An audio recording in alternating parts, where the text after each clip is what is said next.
नमस्कार दोस्तों, आप देख रहे हैं फटाफट खबरें, जहां आपको मिलती हैं देश दुनिया की बड़ी खबरें फटाफट अंदाज में। उससे पहले अगर आप चैनल पर नए आए हैं तो चैनल को सब्सक्राइब करें, वीडियो को लाइक करें और अपने दोस्तों में शेयर करें। नमस्कार दोस्तों, आज तारीख है 16 नवंबर 2025। तो आइए नजर डालते हैं आज की 25 बड़ी मुख्य खबरों पर। दिल्ली पुलिस की क्राइम ब्रांच का अल फलाह यूनिवर्सिटी पर छापा, यूजीसी की शिकायत पर दर्ज की 2 एफआईआर। दिल्ली पुलिस की क्राइम ब्रांच ने अल फलाह यूनिवर्सिटी के खिलाफ बड़ी कार्रवाई की है। यूनिवर्सिटी पर यूजीसी द्वारा धोखाधड़ी और जालसाजी के गंभीर आरोपों में 2 अलग-अलग एफआईआर दर्ज की गई, जिसमें शैक्षिक संस्थान की गतिविधियों को लेकर गंभीर सवाल उठाए जा रहे हैं। कांग्रेस ने बिहार के नतीजे को अविश्वसनीय बताया, इलेक्शन कमीशन पर सवाल खड़े किए। कांग्रेस के शीर्ष नेताओं ने बिहार विधानसभा चुनाव में महागठबंधन की करारी हार के बाद विस्तृत समीक्षा बैठक की। पार्टी ने निर्वाचन आयोग की भूमिका पर गंभीर सवाल उठाते हुए चुनाव परिणामों को अविश्वसनीय बताया और दावा किया कि जल्द ही इसके सबूत पेश किए जाएंगे। बैठक में मल्लिकार्जुन खड़गे, राहुल गांधी, केसी वेणुगोपाल, अजय माकन और कृष्ण अल्लावरू शामिल रहे। 1 दिसंबर 2025 से बंद हो जाएंगे ये सर्विसेज, अकाउंट होल्डर पर पड़ेगा इतना असर। देश के सबसे बड़े बैंक भारतीय स्टेट बैंक ने अपनी डिजिटल सेवाओं से जुड़ा एक बड़ा अपडेट जारी किया है। बैंक ने घोषणा की है कि 30 नवंबर 2025 के बाद ऑनलाइन एसबीआई और योनो लाइट पर एम कैश के जरिए पैसे भेजने और क्लेम करने की सुविधा बंद की जाएगी। यानी 1 दिसंबर 2025 से ग्राहक बिना बेनिफिशियरी रजिस्ट्रेशन के एम कैश का इस्तेमाल कर पैसा ट्रांसफर नहीं कर पाएंगे। बिहार चुनाव हार के बाद रोहिणी आचार्य ने किया बड़ा ऐलान, पोस्ट शेयर करके कहा, I am quitting politics and disowning my family. Bihar विधानसभा चुनाव 2025 में आरजेडी की करारी हार के बाद यादव परिवार के एक बड़ी खबर सामने आई है। लालू प्रसाद यादव की बेटी रोहिणी आचार्य ने सोशल मीडिया प्लेटफॉर्म एक्स पर परिवार से नाता तोड़ना और राजनीति छोड़ने का ऐलान कर दिया है। उन्होंने कहा, अपने इस फैसले के लिए सीधे तौर पर राज्यसभा सांसद संजय यादव और एक अन्य व्यक्ति रमीज को जिम्मेदार ठहराया है। विस्फोटक के 4 दिन बाद लाल किला मेट्रो स्टेशन के 2 प्रवेश द्वार फिर से खोले गए। दिल्ली मेट्रो रेल कॉर्पोरेशन ने लाल किले मेट्रो स्टेशन के 2 प्रवेश द्वार शनिवार को फिर से खोल दिए। लाल किले के पास हुए शक्तिशाली विस्फोट के कारण लगभग 4 दिन पहले यह द्वार बंद कर दिए गए थे। डीएमआरसी ने एक्स पर एक पोस्ट में कहा, लाल किला मेट्रो स्टेशन के गेट नंबर 2 और 3 अब यात्रियों के लिए खुल गए हैं, जिससे आंशिक रूप से प्रवेश बहाल हो गया है। इंटरनेट से सीधा नोट छापना, 10वीं पास ने घर में बना लिया सेटअप, 2 लाख की करेंसी बरामद। मध्य प्रदेश की राजधानी भोपाल में पुलिस ने एक 21 वर्षीय युवक को गिरफ्तार किया है, जो घर पर ही प्रिंटर और अन्य उपकरणों की मदद से नकली नोट छापने का काम करता था। आरोपी से पूछताछ में चौंकाने वाले खुलासे सामने आए हैं। पुलिस ने उसके घर से 2,25,000 रुपए की अधिक नकली नोट, कंप्यूटर, प्रिंटर और पंच मशीन और बड़ी मात्रा में नोट बनाने की सामग्री जब्त की है। आरोपी पहले प्रिंटिंग प्रेस में काम कर चुका है, जिसका ज्ञान उसने इस अवैध काम करने में इस्तेमाल किया। बिहार का अगला मुख्यमंत्री कौन? सीएम फेस को लेकर चिराग पासवान ने दिया ये बड़ा बयान।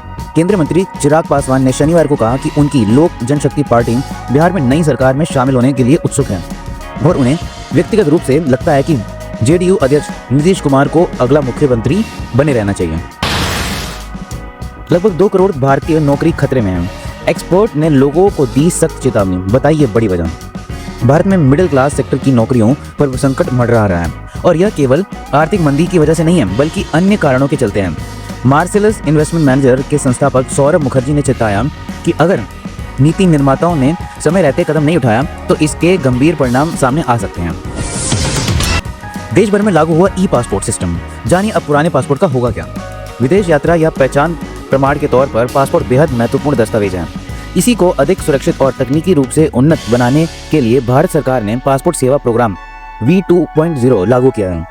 इसके तहत देश भर में ई पासपोर्ट सिस्टम लागू कर दी गई है। अब भारत और विदेशों में स्थित भारतीय दूतावासों में नए पासपोर्ट तथा रिन्यूअल के लिए केवल चिप आधारित ई पासपोर्ट ही जारी किए जाएंगे। 10 ग्राम गोल्ड फिर हुआ सस्ता, जाने 18, 22 और 24 कैरेट गोल्ड का ताजा रेट। सोने और चांदी के शौकीनों के लिए शनिवार को शुरुआत थोड़ी निराशाजनक रही।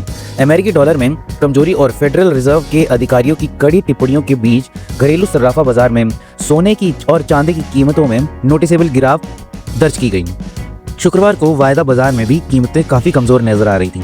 देश के सराफा बाजार में 15 नवंबर 2025 को 24 कैरेट सोने का भाव 12,508 प्रति ग्राम है, जो शुक्रवार को 12,704 की तुलना में 196 कम है। वहीं 22 कैरेट सोना 11,465 प्रति ग्राम और 18 कैरेट सोना 9,381 प्रति ग्राम ट्रेड कर रहा था।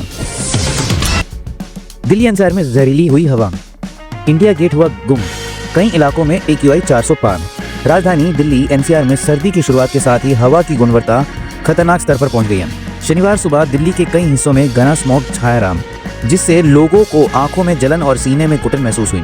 दिल्ली के पॉपुलर प्लेस इंडिया गेट पर सुबह की सैर के लिए आने वाले लोगों को घने स्मॉग के कारण निराश हाथ लगी। शनिवार सुबह इंडिया गेट स्मॉग की मोटी चादर में लगभग ओझल हो गया है। सुबह 8 बजे यह AQI 370 दर्ज किया गया, जो बेहद खराब श्रेणी में आता है। डोनाल्ड ट्रंप के लिए बुरी खबर है, अमेरिकी राष्ट्रपति को लगा एक और बड़ा कानूनी झटका।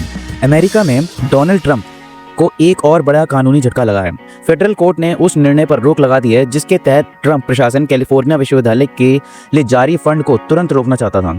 यह फैसला उस समय आया जब ट्रंप सरकार इस विश्वविद्यालयों पर यह आरोप लगाकर कार्रवाई कर रही है कि वे नस्लीय भेदभाव और यहूदी विरोधी गतिविधियों को बढ़ावा दे रहे हैं।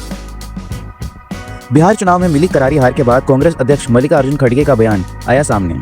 कांग्रेस ने शुक्रवार को अपने आरोप लगाया है कि बिहार विधानसभा चुनाव के नतीजे प्रधानमंत्री नरेंद्र मोदी, केंद्रीय गृह मंत्री अमित शाह और निर्वाचन आयोग की ओर से कराई गई है, वोट चोरी को दर्शाते हैं। पार्टी अध्यक्ष मल्लिकार्जुन खड़गे ने कहा कि कांग्रेस ऐसी ताकतों के खिलाफ अपनी लड़ाई जारी रखेंगे जो संवैधानिक संस्थानों और दुरुपयोग कर लोकतंत्र को कमजोर करने की कोशिशें में जुटी हैं।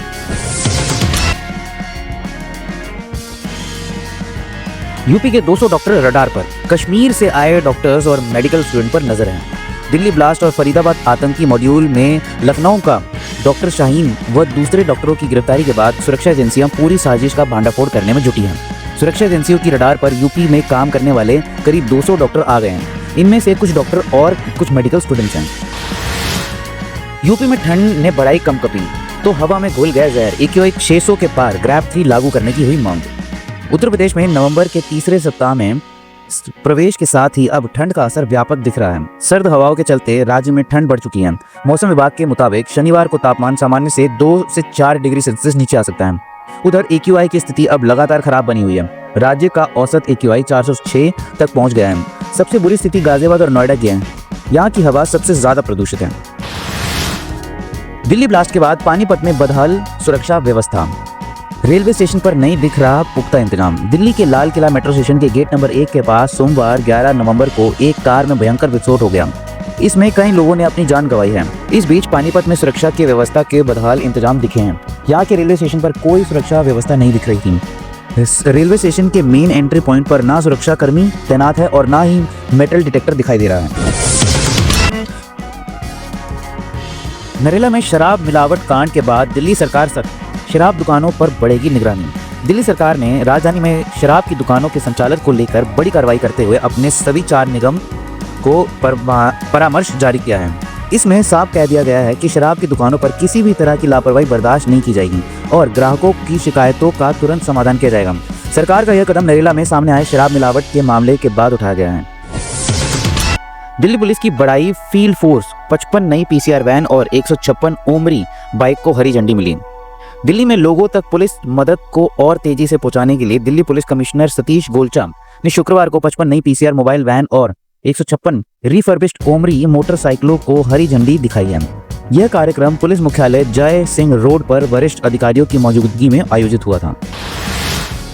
तरन तारण उपचुनाव में आम आदमी पार्टी की बम्पर जीत हुई। अकाली दल के प्रदर्शन में भी चौंकाया। आम आदमी पार्टी ने बेशक तरन तारण विधानसभा उपचुनाव में जीत हासिल की है, लेकिन इस चुनाव नतीजे के बाद राज्य की सियासत में शिरोमणि अकाली दल एक बार फिर चर्चा के केंद्र में सामने आया है। आम आदमी पार्टी के प्रत्याशी हरमीत सिंह सिंधु को 42,649 वोट मिले, जबकि अकाली दल की सुखविंदर कौर को 30,558 वोटों के साथ दूसरे स्थान पर रही। चंडीगढ़ में बिजली हुई महंगी, 1 नवंबर से नई दरें हुई लागू। जाने क्या है रेट। चंडीगढ़ के बिजली उपभोक्ता के लिए 1 नवंबर से नई बिजली दरें लागू हो गई हैं। शहर में बिजली वितरण का काम दिख रहा है। चंडीगढ़ पावर डिस्ट्रीब्यूशन लिमिटेड की याचिका पर ज्वाइंट इलेक्ट्रिसिटी रेगुलेटरी कमीशन ने इन नई दरों को मंजूरी दी है। ये दरें अगले 5 वर्षों तक के लिए तय की गई हैं। तो ऐसी मुख्य जानकारी के लिए हमारे चैनल को सब्सक्राइब कीजिए, वीडियो को लाइक कीजिए और अपने दोस्तों में जरूर शेयर कीजिएगा और कमेंट में बताएं कि आप कौन से राज्य, कौन से शहर से हमारा ये वीडियो देख रहे हैं। तब तक के लिए धन्यवाद।